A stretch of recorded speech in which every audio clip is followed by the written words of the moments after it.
Assalamualaikum warahmatullahi wabarakatuh. Teriring doa semoga Ustadz Irfan, keluarga, semua muslim dirahmati oleh Allah. Amin. Yang pertama hampir mirip dengan Mas Hadi. Kalau ini yang panas Ustadz. Kalau ditiup-tiup atau bahasa Jawanya didamoni itu diperkenankan atau tidak. Kan umumnya seperti itu. Yang pertama itu.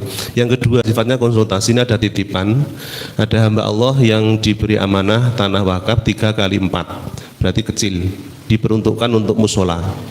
Namun takdir Allah, dalam jarak 100 meter ada hamba Allah yang membuat masjid lebih besar, sehingga jamaahnya pindah ke yang besar itu. Padahal ini harus lestari, satunya juga harus berjalan juga.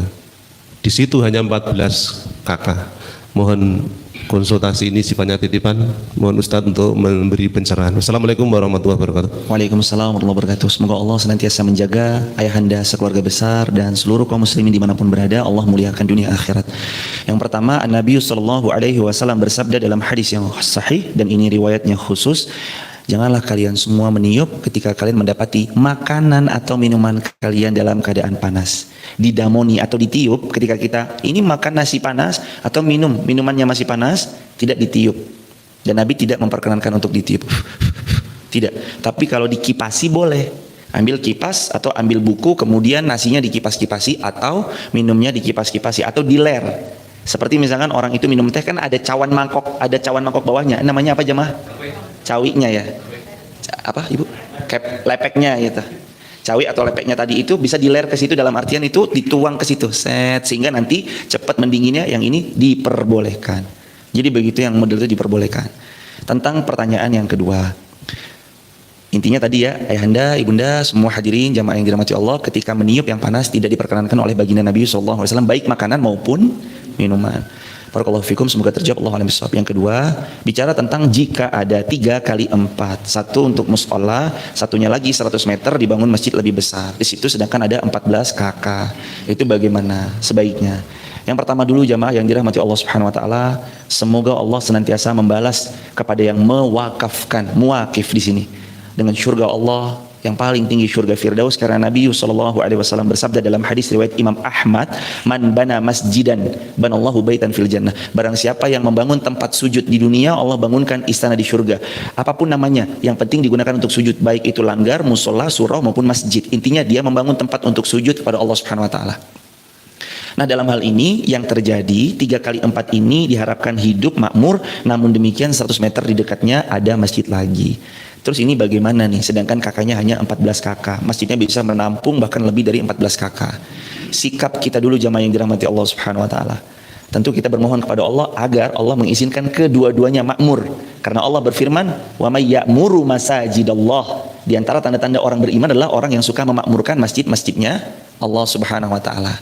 Terus yang kedua-duanya kalau makmur, salah satunya pasti nanti sepi, karena nggak bisa dua-duanya makmur kecuali pilih salah satu. Nah, kalau seperti ini yang terjadi, bisa ya jemaah, mohon izin sekali memohon keikhlasan daripada muwakif mengalihkan daripada tanah 3x4-nya untuk semakin memakmurkan daripada program-program masjid yang 100 meter yang berada lebih besar, lebih luas, dan manfaatnya insya Allah lebih bisa dirasakan. Karena mau tidak mau harus diakui jemaah yang dirahmati Allah, ketika kita mendirikan masjid, yang dikejar itu makmurnya masjid.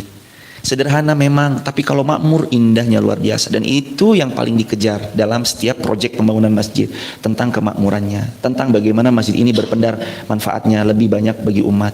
Tapi kalau tidak bisa, sekarang nih, kalau pertanyaan berikutnya, nggak bisa, sudah terlanjur yang 3x4 tidak bisa untuk dikonversikan, ya sudah jamaah, fadhol, silakan yang ibadah di 3x4 musola yang kecil itu fadhol, atau nanti yang mau di 100 meter ada masjid juga disilahkan, kedua-duanya fadhol untuk dimakmurkan. Akan tetapi kalau tadi ya bisa jamaah untuk dikonversikan lah.